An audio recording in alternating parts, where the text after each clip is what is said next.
देश में नए सीबीआई निदेशक की नियुक्ति होनी है। इसका फैसला एक समिति करती है। इस समिति में सरकार का बहुमत नहीं है, यानी सरकार यहां अपनी मनमर्जी का फैसला नहीं ले पाती। सोमवार को सीबीआई के नए निदेशक की नियुक्ति के लिए पीएम मोदी की अध्यक्षता में समिति की बैठक हुई थी।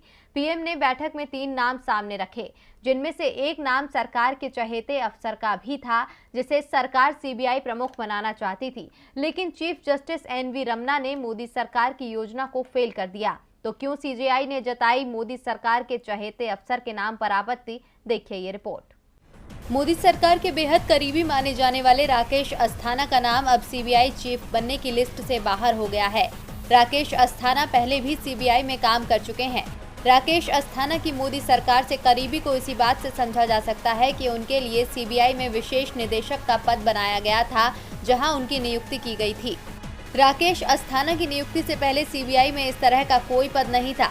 विशेष निदेशक के तौर पर राकेश अस्थाना की सीबीआई में पकड़ का अंदाजा इसी बात से लगाया जा सकता है कि सीबीआई में उस समय आने वाले महत्वपूर्ण केस सीबीआई निदेशक नहीं, राकेश अस्थाना देखते थे। लेकिन 2019 में उस समय के सीबीआई निदेशक आलोक वर्मा के साथ उनका विवाद हो गया था। इस विवाद में मोदी सरकार को भी काफी परेशानी उठानी पड़ी थी। बाद में राकेश अस्थाना का ट्रांसफर बीएसएफ में कर दिया गया था। राकेश अस्थाना को बीएसएफ का चीफ बनाया गया था। तभी से राकेश अस्थाना की निगाहें सीबीआई चीफ की कुर्सी पर लगी हुई थी। नए सीबीआई चीफ की नियुक्ति को लेकर जब मोदी सरकार ने 3 सदस्यीय कमेटी की बैठक बुलाई, तभी दावा किया जा रहा था कि राकेश अस्थाना के नाम पर सहमति बनाने की कोशिश पीएम की ओर से की जाएगी। सरकार की ओर से 3 नाम सामने रखे गए, जिसमें राकेश अस्थाना का नाम प्रमुख था। जो कमेटी सीबीआई निदेशक की नियुक्ति पर मुहर लगाती है, उसमें पीएम मोदी के अलावा नेता विपक्ष और सीजेआई शामिल होते हैं। अधीर रंजन की ओर से तो राकेश अस्थाना के नाम पर पहले ही आपत्ति जताई जा रही थी, जिसे मोदी सरकार खारिज करने को तैयार थी। लेकिन मोदी सरकार की रणनीति सीजेआई ने फेल कर दी। सीजेआई एनवी रमन्ना ने सरकार को सीबीआई चीफ की नियुक्ति के लिए नियमों का ध्यान दिलाते हुए कहा कि ऐसे व्यक्ति को सीबीआई चीफ नहीं बनाया जा सकता जिसकी नौकरी के 6 महीने भी नहीं बचे हैं। उन्होंने मीटिंग में कहा कि पैनल को नियम के आधार पर ही किसी नाम पर विचार करना चाहिए। राकेश अस्थाना 31 अगस्त को रिटायर होने वाले हैं।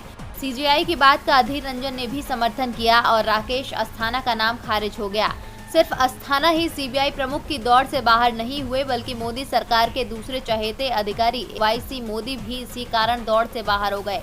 वो 31 मई को रिटायर हो रहे हैं। विपक्ष की ओर से तो ये दावा किया जा रहा है कि अस्थाना के नाम पर सहमति न बन पाने की सूरत में वाईसी मोदी को सीबीआई चीफ बनवाने के लिए ही ये बैठक अभी बुलाई गई थी। जिन 3 नामों को बैठक में रखा गया था, उसमें से सिर्फ सुबोध कुमार जायसवाल के नाम पर सीजेआई ने अपनी आपत्ति दर्ज नहीं कराई।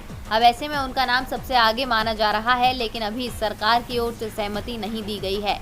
ऐसे में एक और बैठक बुलाई जा सकती है, जिसमें सरकार कुछ और नाम जोड़ सकती है।